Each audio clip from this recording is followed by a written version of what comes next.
Assalamu alaikum all viewers. This is Colors of Chemistry. Welcome back to my channel. And आज हम आप लोगों को सिखाने जा रहे हैं इंडस्ट्रियल प्रिपरेशन ऑफ हाइड्रोजन। इससे पहले जो मेरी नेक्स्ट वीडियोस थी वो पूरे हाइड्रोजन के ऊपर डिटेल में बनी हैं, वो ज़रूर आप लोग देख लीजिएगा, क्योंकि प्रीवियस लेक्चर को देखने से ही आपको ये सारे लेक्चर अच्छे से और समझ में आ जाएंगे। तो वैसे तो मैं आपको ये बता दूं कि मेरे पास रिक्वेस्ट आया था कि इंडस्ट्रियल प्रिपरेशन ऑफ हाइड्रोजन के बारे में बताया जाए। तो स्टूडेंट, सबसे पहले तो आप ये समझ लीजिए कि what is the difference between the chemical reaction and preparation. देखिए, यहाँ पर जिस चीज़ की प्रिपरेशन हो रही होती है, इसका मतलब ये होता है कि हम उस चीज़ को तैयार कर रहे हैं डिफरेंट प्रोसेस से, ठीक है। और रिएक्शन का मतलब ये होता है कि हम उस चीज़ को उठा करके दूसरी चीज़ के साथ रिएक्ट करवा के उसका रिएक्शन बना रहे हैं। तो यहाँ पर एक डिफरेंस है रिएक्शन के अंदर और प्रिपरेशन के अंदर। Most of the student in दोनों चीज़ों को सेम ले लेते हैं एग्जाम के अंदर और इसको लेकर के कंफ्यूज हो जाते हैं। तो आज इसके ऊपर पूरा डिटेल में वीडियो हम बनाने जा रहे हैं। वैसे तो अगर देखा जाए इंडस्ट्रियल प्रिपरेशन के हवाले से बहुत सारी आपको इसकी प्रोसेस मिल जाएंगे, बट जो इंटरमीडिएट के ऊपर कुछ इंपॉर्टेंट है उसको ही आज हम डिस्कस करने वाले हैं इस पूरी वीडियो के अंदर। तो सबसे पहला हमारे पास आ जाता है electrolysis of water. Electrolysis of water, ठीक है। सबसे पहले तो आप ये समझ लीजिए कि what is the meaning of electrolysis. Electrolysis का मतलब होता है किसी भी चीज़ का इलेक्ट्रिसिटी के थ्रू ब्रेक डाउन हो जाना, ठीक है। इलेक्ट्रोलिसिस ऑफ वाटर की बात की जा रही है, तो इसका मतलब है कि हम वाटर को डिकम्पोज कर रहे हैं, इलेक्ट्रोलाइज कर रहे हैं। यहाँ पर अगर फॉर एग्जाम्पल आपके पास एक कंटेनर है, इसके अंदर दो इलेक्ट्रोड लगे हुए हैं, एक एनोड है और एक कैथोड है। जैसे कि आपको पता है एनोड पॉजिटिव होता है और कैथोड जो होता है वो आपके पास पूरा नेगेटिवली चार्ज होता है, ठीक है। समटाइम ऐसा भी होता है कि कैथोड पॉजिटिव हो जाता है और एनोड आपके पास नेगेटिव हो जाता है, रियरली केसेस के अंदर।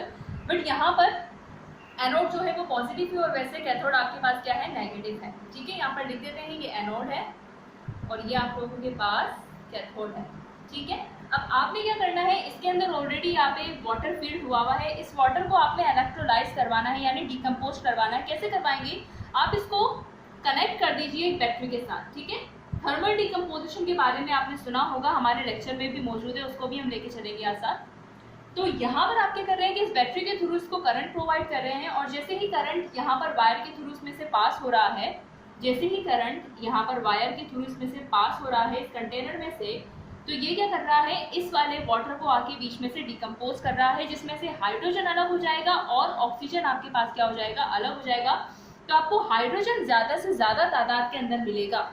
कुछ इस तरीके से यहाँ पर मैं आप लोगों को करके बता देती हूँ कि जब आपने इसको इलेक्ट्रिसिटी दिया तो आपके पास यहाँ पे जो वाटर था वो डिकम्पोज हो गया, इसके अंदर हाइड्रोजन के अंदर और ऑक्सीजन के अंदर। तो ये इसका केमिकल रिएक्शन भी है दोस्तों।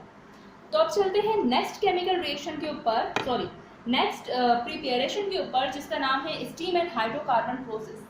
स्टीम एंड हाइड्रोकार्बन प्रोसेस के अंदर मैं आप लोगों को बताती चलूँ स्टूडेंट कि स्टीम और हाइड्रोकार्बन प्रोसेस, स्टीम की जहाँ जहाँ पे बात आ जाए आप समझ लीजिए कि यहाँ पर वाटर तो ऑलरेडी मौजूद है, क्योंकि स्टीम हमेशा वाटर के अंदर ही प्रोड्यूस होता है, कभी भी स्टीम आपका वैसे कहीं पर भी प्रोड्यूस नहीं होगा। अगर स्टीम की बात हो रही है तो समझ जाए कि यहाँ पे वाटर की बात भी होगी, ठीक है।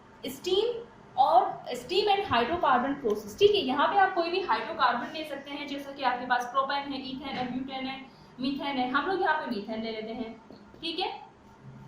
मीथेन आपको अंडरस्टूड भी होगा इसलिए क्योंकि आपकी बुक में भी ये मौजूद है।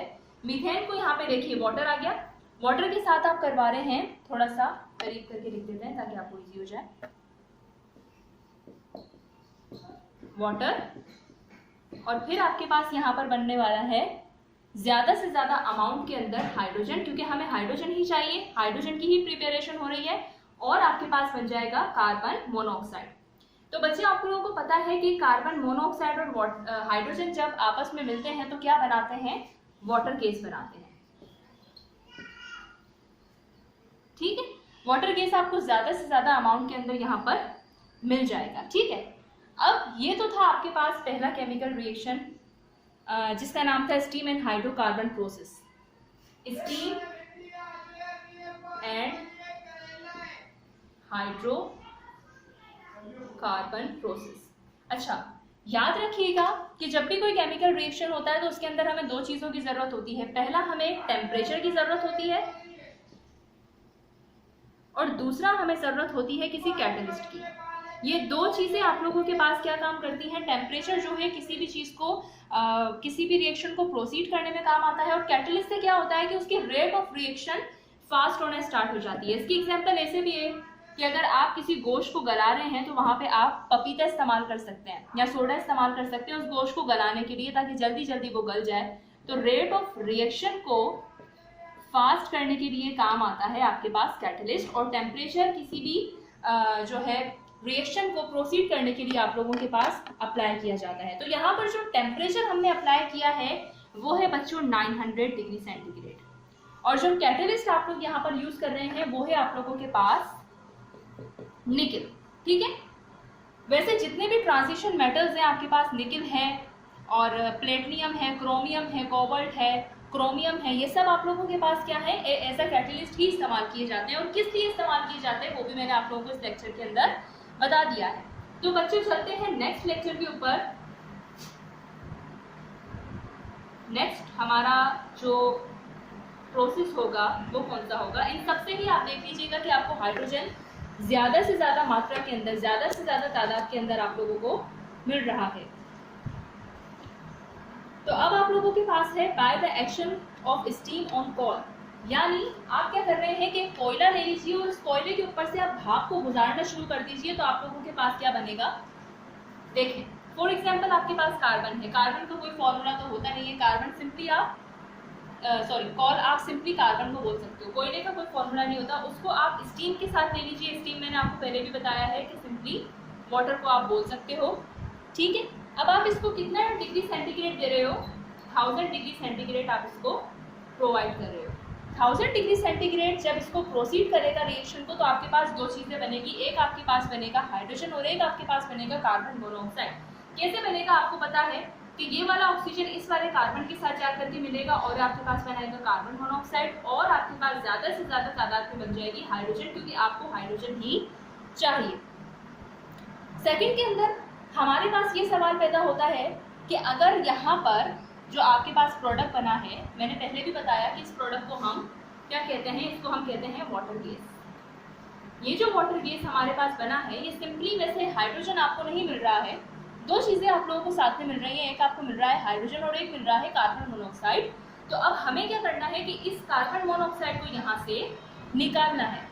इस कार्बन मोनोऑक्साइड को निकालने का हमारे पास पहला तरीका तो ये है कि इस कार्बन मोनोऑक्साइड को हम रिएक्ट करवा देते हैं वाटर के साथ, यानी स्टीम करवाते हैं, और फिर हम इसको रख देते हैं आयरन ऑक्साइड कैटलिस्ट के साथ और 500 का डिग्री सेंटीग्रेड इसको टेम्परेचर देते हैं।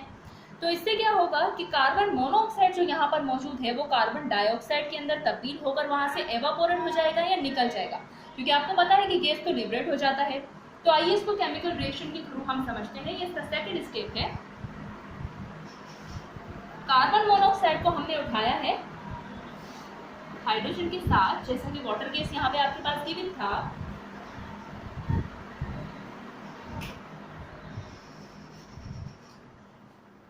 अब इसको हम वाटर के साथ ले लेते हैं। यहाँ पर हम लोग यूज कर रहे हैं FeO, जो कि एज अ कैटलिस्ट यहाँ यूज हो रहा है। 500 डिग्री सेंटीग्रेड का टेम्परेचर भी हम यहाँ पर दे रहे हैं। अब होगा क्या कि यहाँ पर एक गैस बन जाएगी और एक हाइड्रोजन बन जाएगी। ठीक है, देखिए यहाँ पर रिएक्टेंट के साइड जितनी चीजें हैं प्रोडक्ट में आपको उतना ही मिलेगा।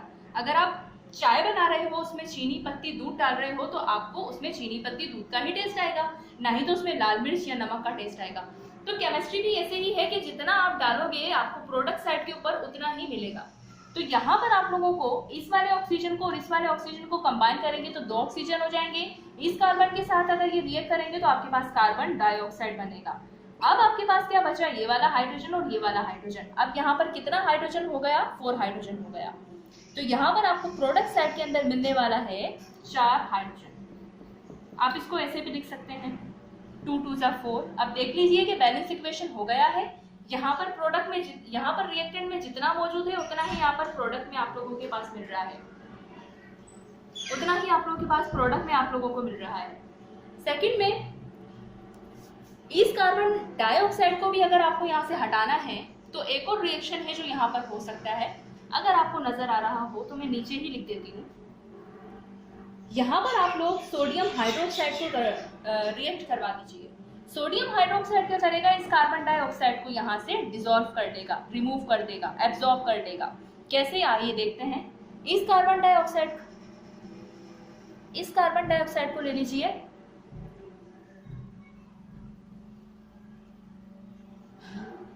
सॉरी, इसका एक अल्टरनेट वे है। सबसे पहला तो आपके पास ये वाला प्रोडक्ट बन गया, ठीक है। सेकंड में आप क्या करें कि इसका एक और अल्टरनेट वे है, वो आप लोग यहाँ पर देख सकते हैं। यहाँ तक ये रिएक्शन खत्म हो चुका है। अब दूसरा रिएक्शन हम यहाँ से ले रहे हैं। दोस्तों नोट कर लीजिएगा कि ये एक अल्टरनेट वे है कार्बन मोनोऑक्साइड को निकालने का, ठीक है। दिस इज द अल्टरनेट वे, ठीक है। इसके अंदर आप लोगों के साथ क्या होने वाला है कि आप लोग कार्बन मोनोऑक्साइड को उठा लीजिए, क्योंकि आपको हम यहाँ पे क्या कर रहे थे, कार्बन मोनोऑक्साइड को निकालने का तरीका देख रहे थे।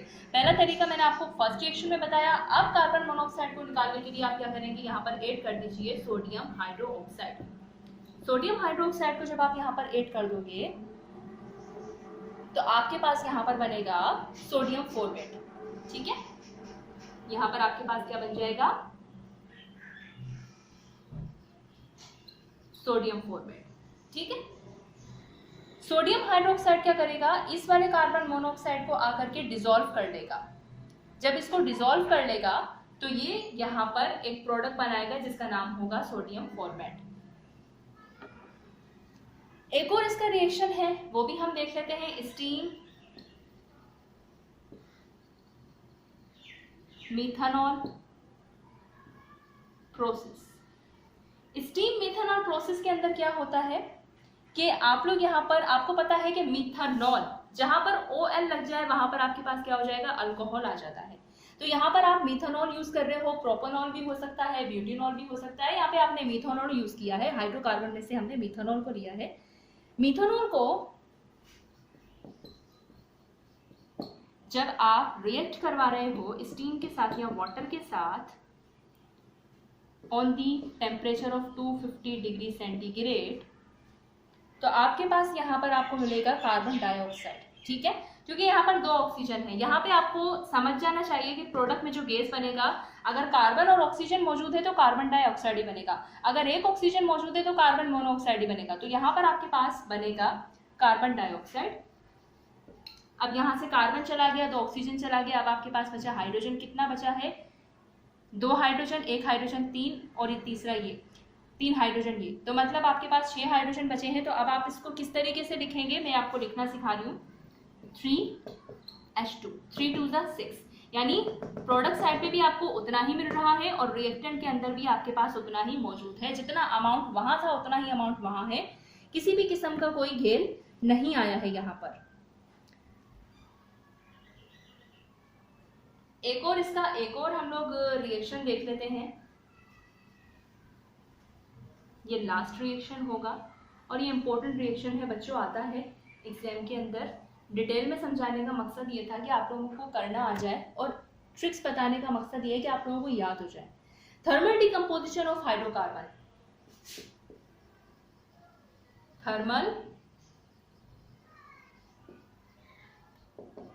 Decomposition of hydrocarbon.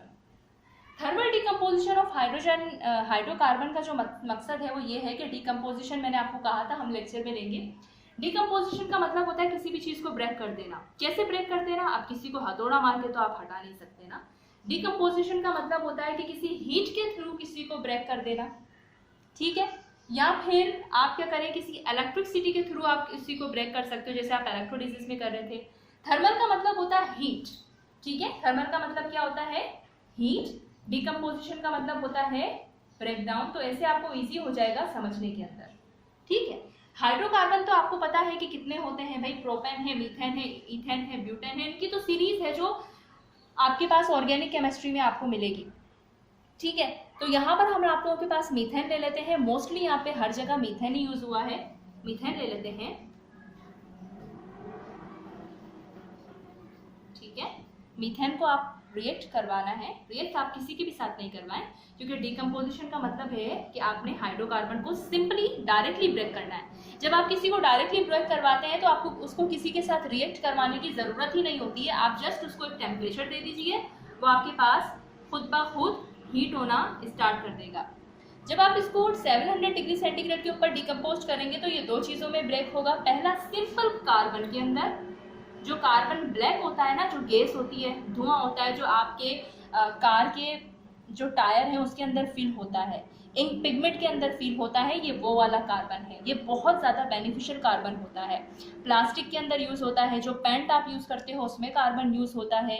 Writer carbon paper जो आप होता है जिसके ऊपर आप ड्राइंग करते हो उस पर यूज़ होता है। ये वो वाला कार्बन है जो तब निकलता है जब आप हाइड्रोकार्बन को, किसी भी हाइड्रोकार्बन को ब्रेक करते हो, ठीक है। और आपके पास यहाँ पर सिंपल बनेगा हाइड्रोजन। इस हाइड्रोजन की तादाद 4 है, मैं इसको ऐसे लिख सकती हूँ, लेकिन ये रॉन्ग होगा।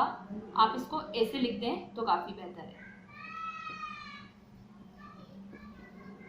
क्योंकि प्रोडक्ट साइड के ऊपर जाके हर चीज डिकम्पोज हो जाती है, टूट जाती है, ठीक है। अगर फॉर एग्जाम्पल यहाँ पर हाइड्रोजन आपके पास 4 है और अगर प्रोडक्ट में भी आप हाइड्रोजन इस तरीके से 4 लिखेंगे तो ये इतना सही कंसीडर नहीं होगा। आप इसको इस तरीके से कर दीजिए, क्योंकि जो टेम्परेचर आपने यहाँ पे अप्लाई किया है उसने इसको ब्रेक किया है मोल्स के अंदर, तोड़ा है पार्ट्स के अंदर, तो यहाँ पे पार्ट के अंदर आपको लिखना पड़ेगा, ठीक है। तो आज के लिए इतना ही। चैनल को जरूर सब्सक्राइब कीजिए, लाइक कीजिए, शेयर कीजिए मेरी वीडियो को। तब तक के लिए टेक केयर, मिलते हैं अगले वीडियो में। अल्लाह हाफ़िज़।